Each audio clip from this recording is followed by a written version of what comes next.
Qu'est-ce qui manque dans ma vie? Qu'est-ce qui manque dans ma vie?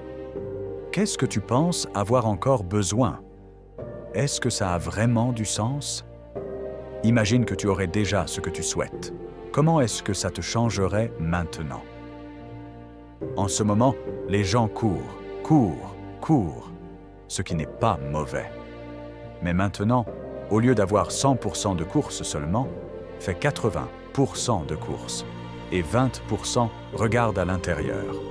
Utilisez le corps pour atteindre l'esprit et affronter la douleur. La compréhension, d'accord. Tu peux utiliser le corps pour arriver à l'esprit. Puis une fois que tu es à l'esprit, qu'est-ce que tu peux réellement observer sur toi-même? Quel type de questions peux-tu te poser? C'est là que les gens réalisent. Oh, d'accord, il y a d'autres personnes dans ce monde. Elles ont grandi différemment et elles se posent des questions différentes. Mais nous vivons tous la même vie. Alors, quelle est la bonne voie? L'approche occidentale ou l'approche orientale? Non. Écoute tout et ensuite choisis individuellement ce qui fonctionne pour toi et ce qui ne fonctionne pas. C'est exactement l'approche pour apprendre à affronter la douleur. Utilise le corps. Alors, quelle est la toute première chose que tout le monde dans le monde est censé faire? Si tu regardes ta vie et réalises que dans les 7 derniers jours, tu n'as fait que t'asseoir, ce n'est pas suffisant. C'est déséquilibré. Peu importe ce que c'est, cette personne va être déséquilibrée, c'est sûr. C'est pourquoi n'importe quel type d'activité physique, ça n'a pas besoin d'être du Kung-Fu Shaolin, n'importe quel type de physicalité doit faire partie du mode de vie d'un être humain normal. Un corps sain d'abord, pourquoi rester assis toute la journée te déséquilibre? Donc, le sport est déjà bien, ce qui signifie finalement, prends soin du corps. Parce qu'il y a un beau dicton. Tant que ton corps est en bonne santé, tu as des milliers de problèmes. Mais au moment où ton corps tombe malade, tu n'as qu'un seul problème. C'est pourquoi, je veux dire, avant de tout aborder, comment construire ta vie et quoi que ce soit, assure-toi que ton corps reste en bonne santé. Si le corps n'est pas en bonne santé, tu n'as pas besoin de t'inquiéter pour autre chose. Donc respecte, prends soin et aime ton corps. Nourris ton corps. Nourris-toi de telle manière que tu comprennes que c'est quelque chose de très, très précieux à avoir en ce moment. C'est le numéro 1. Il y a probablement une différence selon le type de sport que tu pratiques. La question est, à l'intérieur de tes organes, tout à l'intérieur, combien de tension portes-tu là? C'est aussi une façon de faire qui se produit dans toutes ces pratiques d'arts martiaux. Ce qui signifie que tu deviens plus affiné, même concernant ton corps. Et plus tu deviens affiné concernant le corps, plus tu y as accès. Et parce que tu deviens si affiné, l'esprit devient si affiné. Il devient plus subtil aux changements qui se produisent au cours de notre vie.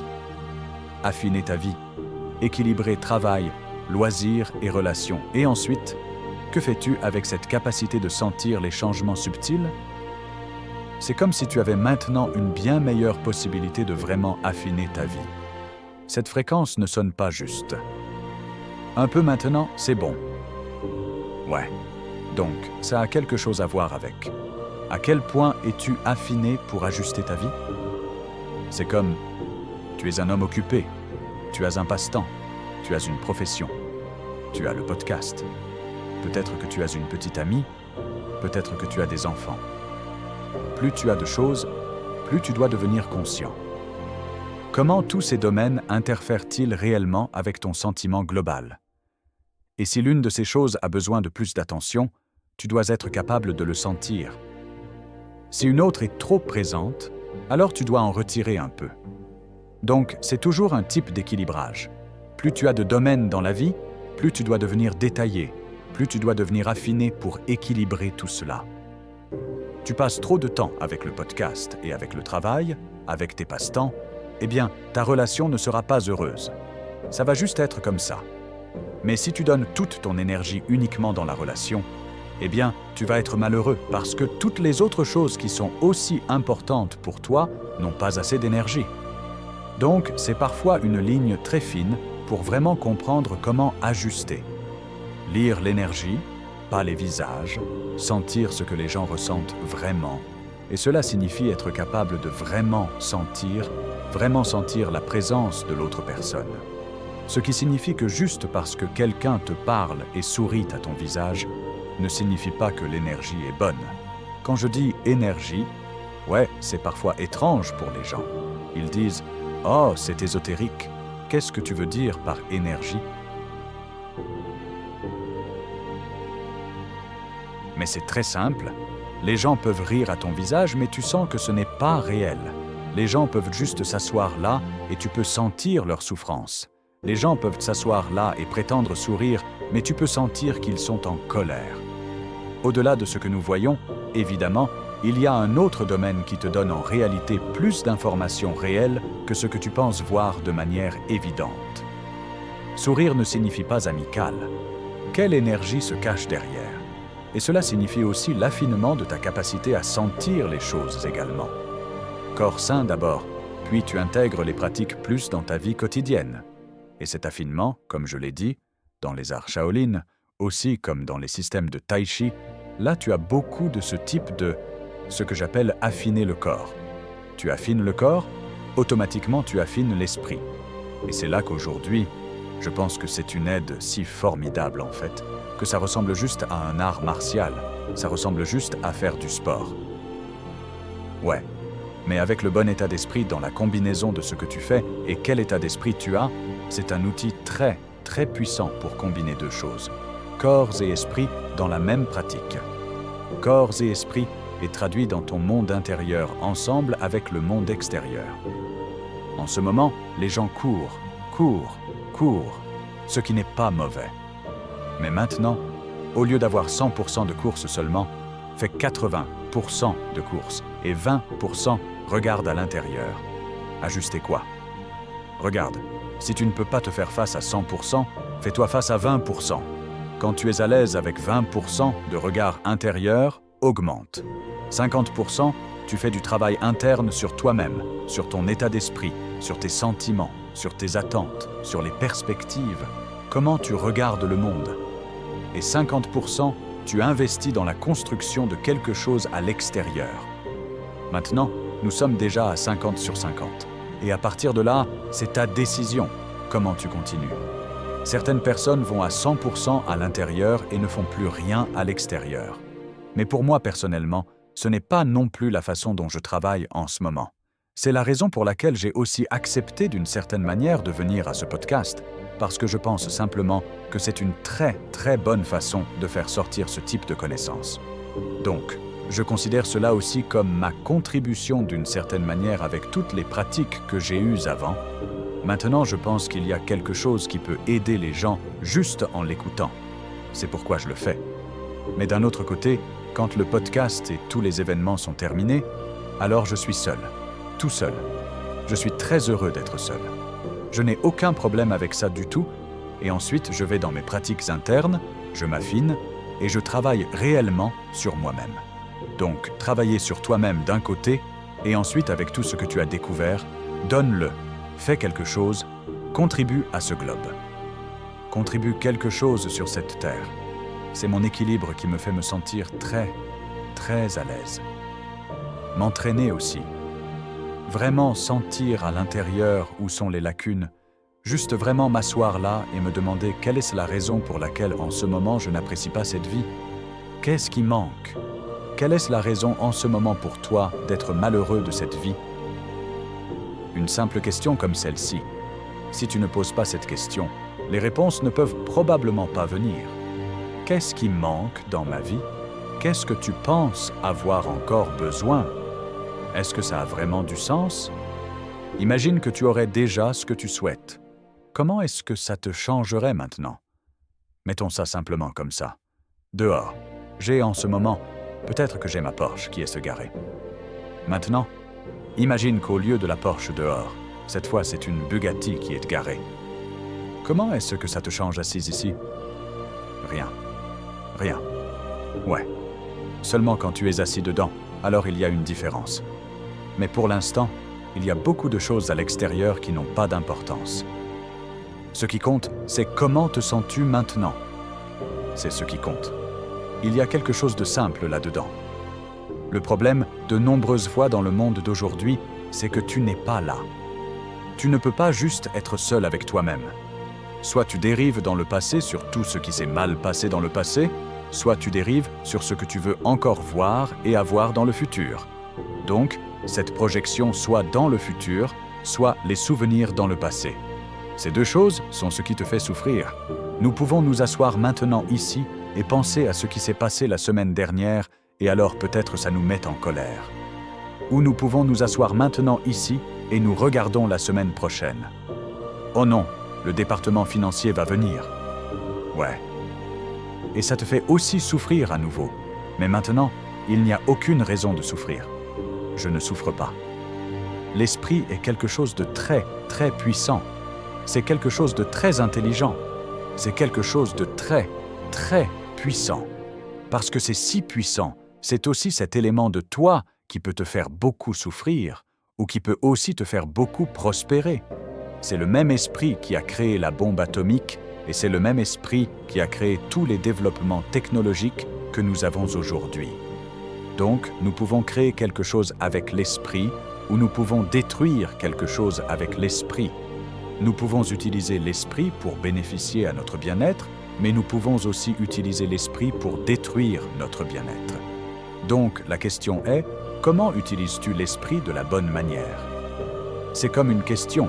Et comment faire un meilleur usage de l'esprit ou un meilleur usage de la présence? C'est le point où maintenant arrivent de tous les différents types de pratiques qui existent dans ce monde.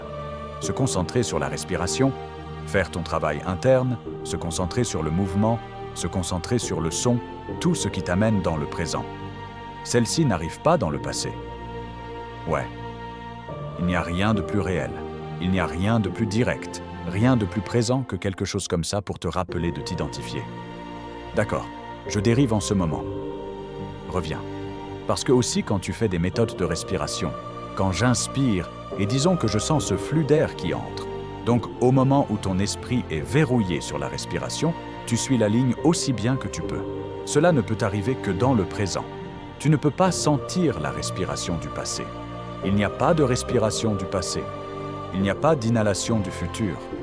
Quoi que tu ressentes quand tu suis le flux de la respiration, c'est le présent.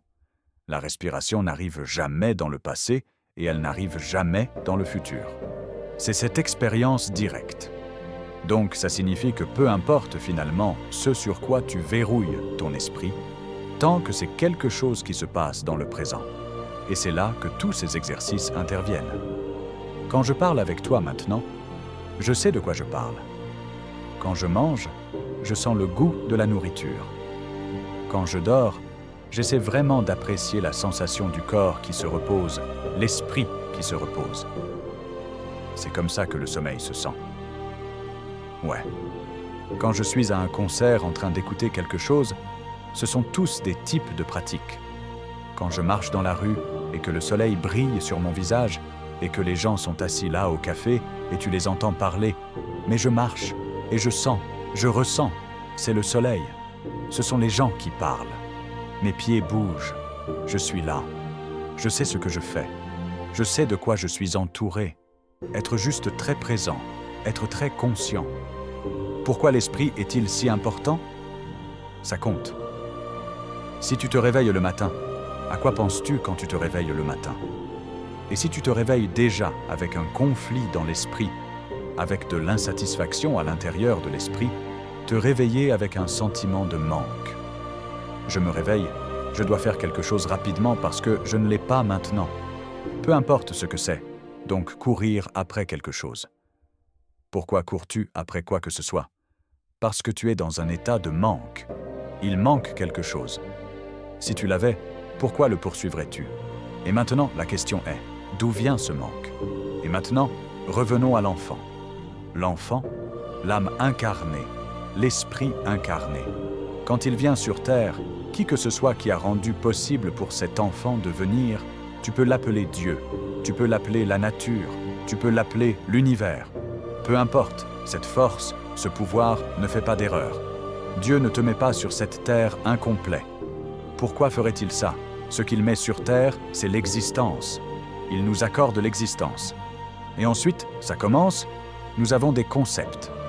Nous commençons à penser. Nous commençons à avoir des idées sur comment cette vie est censée être. Si tu n'as pas de succès, ce n'est pas une vie. Si tu n'as pas beaucoup de voitures, ce n'est pas une vie. Si tu n'as pas beaucoup d'amis, ce n'est pas une vie. Eh bien, non, ce sont toutes des idées humaines. Tu es venu sur Terre dès le début. Tu as été complet.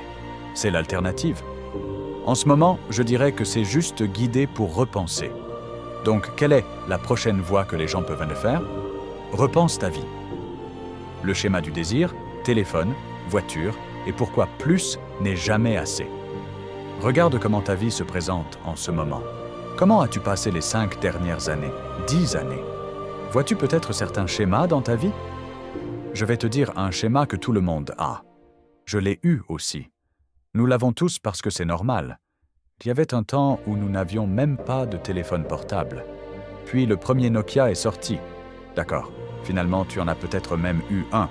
On était content. Puis la prochaine génération de téléphones est sortie et celui-ci était d'accord. Il était déjà vieux. Tu voulais le suivant. Puis tu as eu l'iPhone. Puis tu as su le MacBook Pro, le grand écran de télé. Puis la première voiture, tu avais une Volkswagen. Ensuite, tu avais une BMW. Mais il y a un schéma derrière ça. Chaque fois que tu obtiens ce que tu veux, tu vas réaliser que ce n'est pas ça. Et donc la question est, quand commences-tu à réaliser le schéma que courir après les désirs ne va pas combler ton désir? Ce dont tu as besoin, c'est la réalisation. Ce dont tu as besoin, c'est de te réveiller. C'est de là que viennent tous ces termes aussi, pour enlever ce malentendu. Je t'accorde la Porsche. Je t'accorde une grande maison. Ouais, c'est tout bien. Et je veux dire, si tu peux te le permettre, c'est absolument quelque chose. Je veux dire, pourquoi pas? La technologie allemande et les possibilités qui entre-temps sont capables de faire sont plutôt impressionnantes. La seule chose, c'est, demande-toi, ta satisfaction de la vie est-elle basée sur une condition ou non? Parce que c'est ce que je verrai maintenant. Tout ce qu'en ce moment tu veux avoir, toujours quand tu dis « j'ai besoin de ceci pour me sentir complet ». Je veux ceci pour me sentir complet. Alors ça signifie que ta vie, ta satisfaction de la vie, est basée sur des conditions. Tant que j'ai beaucoup d'abonnés, je suis heureux. Tant que j'ai une famille, je suis heureux. Tant que j'ai la voiture et la grande maison, je suis heureux. Le fait est que tu n'as pas de garantie. Tu n'as pas de sécurité qu'à n'importe quel moment tu vas perdre ces choses. Tout d'abord, au plus tard quand le corps s'effondre, tu vas les perdre de toute façon. Mais même avant ça, regarde juste dans le monde quand nous avons eu par exemple les restrictions à cause du Covid. Que peux-tu faire en tant qu'individu si le gouvernement décide « Fini, plus de podcasts, plus de sorties, plus de rencontres avec des amis, reste à la maison ». Et tu avais un style de vie. Chaque jour tu sors, tu rencontres des amis, chaque jour tu conduis partout, chaque jour tu es dehors. Mais maintenant, à cause de quoi que ce soit, tu es forcé de rester dans cette restriction. Qu'est-ce qui va arriver à ta satisfaction de vie? Plus elle était basée sur la condition que la vie doit ressembler à ceci, plus nous allons souffrir. Beaucoup ont développé une dépression et beaucoup ont commencé à se réveiller en réalisant « Je ne peux pas baser ma vie sur des circonstances sur lesquelles je n'ai pas d'influence. » Et c'est exactement de quoi cette vie parle. Ne base pas ta satisfaction de vie sur des circonstances sur lesquelles tu n'as pas d'influence. Si tu en as, alors change-les de la manière qui te sert. Mais il y a beaucoup de choses sur lesquelles nous n'avons pas, et déjà maintenant en réalisant, je ne peux pas, en tant que petit citoyen, je n'ai aucune influence sur quoi que ce soit que les politiciens vont lancer là-bas. Aucun moyen. Alors tu réalises que ta vie est entre tes mains. Ta responsabilité est de t'assurer qu'à l'intérieur, tu es toujours plein, ou que tu te sens plein. Peu importe ce qui se passe à l'extérieur, personne ne peut te prendre quelque chose parce que le cadeau qui t'a été donné, c'est l'existence. C'est cette vie en premier lieu. On nous a déjà donné le plus grand cadeau de tout, l'existence. Maintenant, ne laisse personne interférer en essayant de te prendre ça. Donc ça signifie, n'externalise pas le pouvoir d'avoir ta vie entre tes propres mains. N'externalise pas cela aux circonstances externes. Ne l'externalise pas au nombre de messages que tu reçois par jour. Ne l'externalise pas au nombre d'abonnés. Ne l'externalise pas à la taille de l'appartement, au nombre de voitures que tu as. Si tu peux te le permettre, fais-le. Ne fais juste pas cet attachement émotionnel et mental. C'est la partie. Ce n'est pas une question de combien de voitures tu as. Tu peux avoir un garage entier rempli de toutes les voitures de luxe. Ce n'est pas un problème. Le problème, c'est à quel point es-tu identifié avec tes possessions? L'identification est-ce le problème? Avoir un garage plein et juste les utiliser et en profiter. Et quand tu conduis et que le temps est beau, alors c'est vraiment bien. Mais ensuite, tu la remets dans le garage, tu vas manger ton repas, et pendant que tu manges, la voiture est partie. Tu ne penses plus à la voiture. Elle est partie. Elle est garée dans le garage, fini. Maintenant, tu profites juste du repas. L'attachement est le problème. C'est un processus. C'est un recablage. Comment as-tu vécu ta vie jusqu'à maintenant? À quel point ça t'a servi? La façon de penser jusqu'à maintenant, et à quel point aussi ça t'a limité? Ce sont toutes des choses que chaque individu doit se demander. Je ne te donne rien maintenant. Je dis juste quelque chose qui est, disons, mon point de vue. Et tu dois te demander ce qui, de ce que tu as entendu jusqu'à maintenant, résonne d'une certaine manière avec toi. Tu observes ce schéma dans ta propre vie, et finalement, la seule personne qui peut faire quelque chose à ce sujet, ce n'est pas moi. Tu prends la décision. Ta vie est entre tes mains. La seule chose que je fais, si du tout, c'est que j'enlève quelque chose. J'enlève des idées fausses et des illusions que les gens pourraient avoir dans cette vie s'ils n'avaient pas la possibilité d'entendre d'autres perspectives. La peur et aussi l'incertitude. Ces deux choses sont les plus grands défis que chaque être humain va affronter. La question est, vis-tu ta vie basée sur la peur ou non? Et cette peur n'est pas utile parce qu'elle te restreint. Elle restreint ta capacité à étendre l'esprit. La peur te restreint de découvrir parce que la peur te fait rester à l'intérieur de la zone de confort. Mais pourquoi appelons-nous quelque chose la zone de confort? C'est parce que nous avons déjà passé du temps à l'intérieur de cette zone que nous connaissons. Tu sais tout à ce sujet là-dedans déjà. Tu l'as vu? Tu en as fait l'expérience. C'est pourquoi tout est devenu confortable pour toi. Donc, tant que tu es confortable, ça signifie que tu ne quittes pas les choses que tu connais. Cette existence est trop grande. C'est 0,1% de savoir et 99% de ne pas savoir. Si tu veux découvrir ce qu'est le 99,9%, ça signifie que tu dois quitter l'espace de savoir. Tu dois quitter l'espace de confort. Tu dois aller dans l'incertitude. Et c'est cette partie effrayante. Plus tu as peur, plus tu vas rester où tu es. Moins tu as peur, plus tu vas t'étendre, plus tu vas découvrir. Maintenant, la question est, comment puis-je maintenant apprendre à affronter ta peur? Ouais, à l'affronter. Et là encore, je pense que les pratiques Shaolin sont l'une de ces voies. Donc, affronter la douleur est aussi quelque chose qui va de pair avec la pratique des arts martiaux Shaolin. Tu n'as pas à sauter tout de suite dans l'obscurité. Peu de gens peuvent faire ça, mais réaliser. D'accord, c'est maintenant ma zone de confort et demain, j'essaie déjà une chose qui est nouvelle pour moi. Ça me semble encore inconfortable, mais d'accord, essayons juste un pas dehors. Le jour suivant, un autre pas dehors. Ce qui signifie, intègre le saut dans l'incertitude dans ta vie jusqu'à ce que ça devienne une habitude. C'est une façon de développer cette capacité d'aller contre la peur. C'est une chose. La deuxième partie, je pense que c'est maintenant très utile pour tout le monde. Si tu as la mauvaise image de toi-même sur cette terre, si tu te regardes comme d'une mauvaise perspective, alors ça signifie juste que tu n'arriveras jamais à comprendre quel type de potentiel tu possèdes réellement. Le point est que tu deviens de plus en plus affiné sur le fait qu'il y a beaucoup plus à propos de nous. Parce qu'au moment où tu réalises que derrière la peau, il y a plus à l'intérieur, ça augmente aussi maintenant ta capacité. Si tu dis que la santé est importante pour moi, eh bien alors ce n'est pas suffisant de juste utiliser de la crème sur ta peau. Ça, c'est prendre soin à l'extérieur. Si tu sais qu'il y a plus à l'intérieur, alors ça signifie quoi que tu manges, quoi que tu fasses, quoi que tu boives, comment est-ce que ça affecte ce qui est à l'intérieur de toi? Donc, toutes ces pratiques, qu'est-ce qu'elles font? Elles te font devenir plus affiné sur toi-même. Quand tu te regardes, quand tu ressens en toi-même, tu sens plus ce que tu es. Prends soin du corps. Affine le corps et en même temps, tu affines l'esprit.